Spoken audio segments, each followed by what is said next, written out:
ថ្ងៃនេះក៏ចេញក្បាលវីដេអូមកភ្លាមគឺថានាំបងប្អូនមកស្រក់ទឹកមាត់ទៀតហើយចាគឺយើងមកញ៉ាំអីនៅហាង Cargo ជាហាងរបស់បងស្រីរបស់ខ្ញុំហើយអីដែលរឹតតែពិសេសហ្នឹងគឺបានមកជួបជាមួយនឹងមិត្តភ័ក្តិយិនសិនហ្មងរៀនជាមួយគ្នាតាំងពីថ្នាក់ទី4ហើយទៅតបែកគ្នាពេលដែលរៀនចប់ទី12នេះឯងនិយាយរួមទៅគឺជាង10ឆ្នាំហើយជួបគ្នាលើកនេះគឺថាប្លែកខ្លាំងមែនតើម្នាក់គឺថារវល់រៀងខ្លួនតម្រាំតែឆ្លៀតពេលបានជួបគ្នានេះគឺថាមិនងាយទេហើយខ្ញុំទៅស្រុកខ្មែររដងណាត់គ្នាដែរតែណាត់គ្នាលើកណាវៀងលើកហ្នឹងទៅបានលើកនេះបងប្អូនហើយបានជួបគ្នាមែនតែនហើយជួបគ្នានេះគឺយើងមិនញ៉ាំអីនៅហាងបងស្រីខ្ញុំហើយអង្គុយតិចទៅគឺថាប្អូនខ្ញុំគឺគាត់មកចាប្អូនស្រីរបស់ខ្ញុំហើយនឹងគ្រួសារគាត់នឹងមកគឺគេមានកាដូឲ្យទៀតណានិយាយពីថាអ្នកចាំទទួលនេះគឺរំភើបហ្មងនិយាយមែនដឹងចិត្តហួរដឹងចិត្តណាហើយកាដូផ្ញើនីសាបាច់ចាំកាដូអីណាណីអីច្រើនទេដឹងតែខ្ញុំចូលចិត្តញ៉ាំអីដាក់តាអានឹងឲ្យមកគឺសប្បាយចិត្តហើយ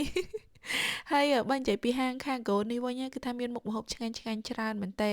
បើសិនជាបងប្អូនបានទៅ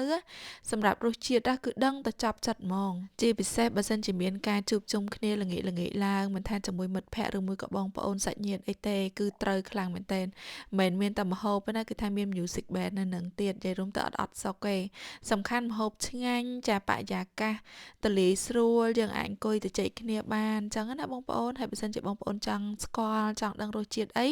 កុំភ្លេចចុច location ដែលខ្ញុំដាក់ឲ្យនៅខាងក្នុង comment ហ្នឹងទៅនៅម្ដុំសន្ធោមុខហ្នឹងឯងហើយបើនិយាយពីខ្ញុំវិញគ្រាន់តែចេញមុខម្ហូបមកគឺថាភ្លក់គ្រប់មុខហ្មងហើយរសជាតិគឺឆ្ងាញ់ណាចាភ្លាក្តាមក៏ឆ្ងាញ់ងាវស្រស់គេក៏សាច់ងាវនឹងស្រួយឆ្ងាញ់ចាបុកត្រីសាម៉ុនអីហ្នឹងគឺថាអូឆ្ងាញ់ខ្លាំងមែនតើសំខាន់ខ្ញុំចាប់ចិត្តគ្រប់មុខហ្មងហើយបើថាបាយឆាលោកឡាក់អីនេះវិញគឺថាអូជាតិណាស់ចាគ្រាន់តែឃើញវីដេអូនេះគឺស្រក់ទឹកមាត់ហើយវីដេអូនេះវិញគឺខ្ញុំថតតាំងពីកាយខ្ញុំទៅលេងស្រុកខ្មែរខែ3តែអត់មានពេលកាត់ផុសហើយឥឡូវហ្នឹងគឺថាចិត្តទៅលេងស្រុកខ្មែរទៀតហើយអញ្ចឹងទៅគឺវីដេអូណានៅសល់កាត់ផុសឲ្យហើយហើយខ្ញុំទៅខ្មែរចឹងនេះទៅរៀងយូរបើសិនជាបងប្អូនចង់កំងឲ្យបានផ្សេងពីនៅប្រទេសស្វីអីបងប្អូនអាចកំងឆាតចូល page បានចឹងណាឥឡូវនិយាយប៉ុណ្ណឹងសិនយើងក៏លេចមកមើលម្ហូបយើងតិចត្រីសាម៉ុនគឺថាអូយចេញមកដល់ជាតិឆ្ងាញ់ហ្មងខ្ញុំពីដើមខ្ញុំអត់សូវចេះទេត្រីសាម៉ុនណាចាទោះបីជាមិនក៏ញ៉ាំទៅរៀងដូចថាយើងអត់សូវស្និទ្ធណាប៉ុន្តែដល់ពេលទៅខាងកូគឺថាគាត់ធ្វើឆ្ងាញ់មែនតែនចាឆ្ងាញ់ចឹងទៅអូយញ៉ាំ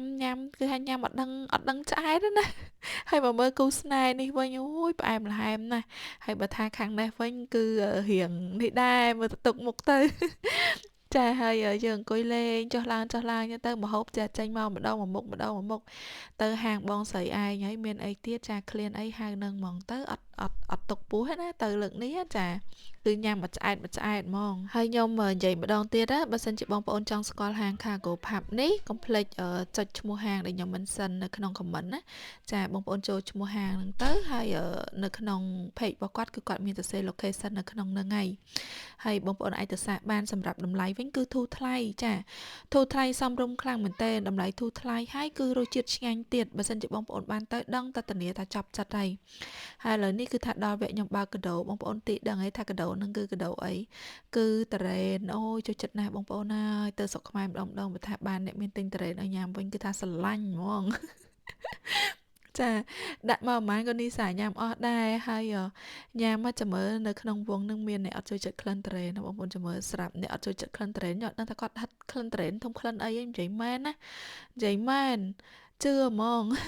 ហើយបើថាអ្នកចូលចិត្តក្លិនត្រេនណាអូយបានត្រេននៅចិត្តនឹងវាថាឈ្ងុយហើយដល់ពេលអ្នកអត់ចូលចិត្តវិញគេនាំគ្នាខ្ទប់ច្រមុះ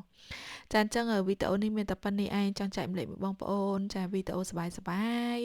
រីជុំគ្រួសារនៅហាងបងស្រីហាងអីចឹងណាហើយបងប្អូនកុំភ្លេចជួយគាំទ្រហាងបងស្រីខ្ញុំផង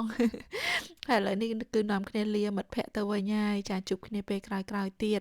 ហើយបើសិនជាបានឃើញវីដេអូនេះផ្ដាំក្នុងវីដេអូនេះខែ7យើងជួបគ្នាទៀតអូខេបាយបាយ